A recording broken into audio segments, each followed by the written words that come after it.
Hello दोस्तों, आज के इस वीडियो में हम आपको बताने वाले हैं। अगर आप एईपीएस संचालक हैं, एईपीएस रिटेलर हैं, एईपीएस से मनी विड्रॉ करते हैं, ट्रांसफर करते हैं, डीएमटी का यूज करते हैं। अगर आपके पास करंट अकाउंट नहीं है तो करंट अकाउंट ओपन करवाने के लिए क्या क्या प्रोसीजर है, क्या क्या डॉक्यूमेंटेशन की आवश्यकता होती है, इस वीडियो में हम आपको बताने वाले हैं। सबसे पहले करंट अकाउंट ओपन करने के लिए आप किसी भी ब्रांच में अगर विजिट करते हैं तो सबसे पहले वो पूछता है कि आपका बिजनेस क्या है। जैसे ही आप उनको बताएंगे कि हम एपीएस का काम करते हैं, एपीएस का लेन देन के लिए हमको करंट अकाउंट ओपन करवाना है, तो 90% केसेज में क्या होगा कि आपको मना कर देगा कि आपका बिजनेस नहीं है तो हम आपका करंट अकाउंट ओपन नहीं करेंगे। तो सबसे पहले जो है ये जान लीजिए कि आपको बात क्या करना है। जब भी आप करंट अकाउंट ओपन करवाने के लिए जाते हैं तो एक जनरल स्टोर या रिटेलर स्टोर, किसी भी छोटा सा दुकान का आप वहां पे अपना ब्यौरा दे सकते हैं कि हमने एक छोटा सा दुकान ओपन किया है सर, लेन देन के लिए हमको एक करंट अकाउंट की आवश्यकता है। आप कोई भी नाम सजेस्ट कर सकते हैं, जनरल स्टोर हो या फिर डिजिटल स्टोर हो या कोई भी नाम सजेस्ट करके आप उनसे रिक्वेस्ट कर सकते हैं कि हमको सर एक करंट अकाउंट ओपन करवाना है। करंट अकाउंट ओपन करवाने के लिए देखिए दो प्रोसीजर होता है। पहला एक होता है फर्म के नाम से, दूसरा होता है इंडिविजुअल करंट अकाउंट खोलने के लिए। तो अगर आपका ब्रांच फर्म के नाम से अकाउंट ओपन नहीं कर रहा है तो आप इंडिविजुअल के लिए जा सकते हैं। अब यहाँ बात आती है फर्म का अकाउंट और इंडिविजुअल अकाउंट क्या होता है। फर्म का अकाउंट वो होता है कि जैसे मान लिया आपने अपने बिजनेस का नाम रखा है एक्स वाई जेड इंटरप्राइजेज या फिर X Y Z digital store या एक्स वाई जेड डिजिटल, या फिर आप जो भी नाम सजेस्ट कर रहे हैं वो एक नाम हो गया। उस नाम से अकाउंट ओपन होता है, आप उसके प्रोपराइटर होते हैं, आपके ऑथराइज सिग्नेटरी से वहां पे काम होता है। जो आपका चेक इशू होता है तो वो आपके दुकान के नाम का चेक इशू होता है, उसको बोलते हैं प्रोप्राइटरशिप अकाउंट। और प्रोप्राइटरशिप अकाउंट जो होता है उसमें आप लेन देन के लिए बिजनेस का यूज कर सकते हैं। दूसरा कंडीशन है individual current account. Individual current account जैसे आप अपना बचत खाता खोलते हैं अपने इंडिविजुअल नाम के नाम से, अपना आधार पैन दे करके, ठीक उसी तरह से इंडिविजुअल करंट अकाउंट भी खुलता है, बस नेचर करंट हो जाता है उसमें। अब बात आती है कि इंडिविजुअल करंट अकाउंट और इंडिविजुअल बचत खाता में क्या अंतर आ जाता है।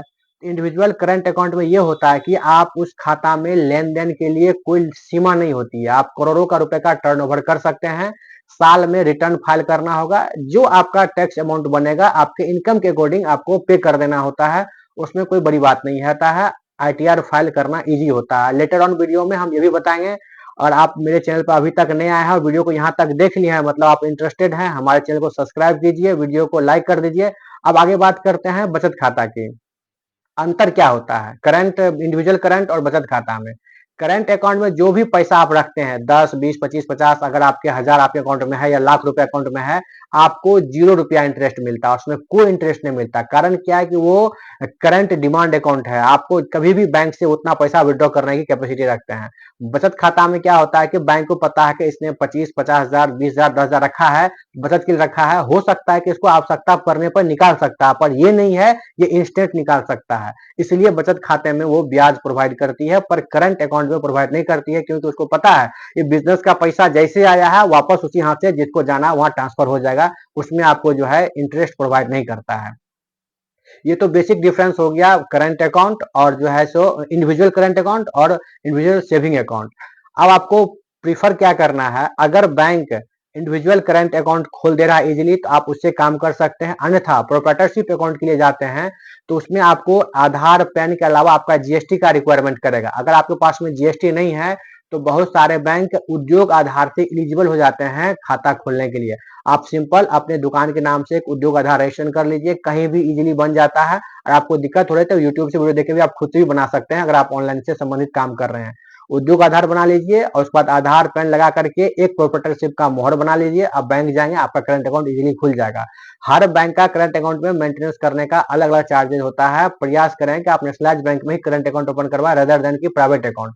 प्राइवेट अकाउंट का करंट अकाउंट मेंटेनेंस चार्ज ज्यादा होता है और मेंटेनेंस भी ज्यादा रखना पड़ता है, 25 हजार 20 हजार से ऊपर रखना होता है। बात करें bank of Baroda, Punjab national, Canara bank, ये सब अगर बैंक में इजीली करंट अकाउंट आपका खुल जाता है तो 10 हजार मिनिमम मेंटेन करते हैं तो आपका एक्स्ट्रा चार्जेस नहीं कटेगा। और उसके बाद ये जो अकाउंट ओपन हो जाएगा आपका करंट अकाउंट जिस भी नेशनलाइज्ड बैंक में खुला है, आप उसको अपने ईपीएस आईडी से लिंक कर लीजिए।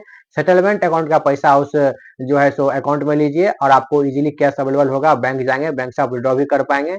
तो ये एक इजी और सही मेथड है इसके बनिस्पत कि आप पर्सनल अकाउंट को आप उसमें यूज करें। उम्मीद करते दोस्तों ये वीडियो आपके लिए बहुत इंफॉर्मेटिव रहेगी। तो ये वीडियो को जरूर तक लोगों तक जरूर शेयर कीजिए और हमारे चैनल पर नए हैं तो वीडियो को जो है सो चैनल को सब्सक्राइब कीजिए, वीडियो को लाइक कीजिए। इस वीडियो को अंत तक देखने के लिए आपका बहुत-बहुत धन्यवाद।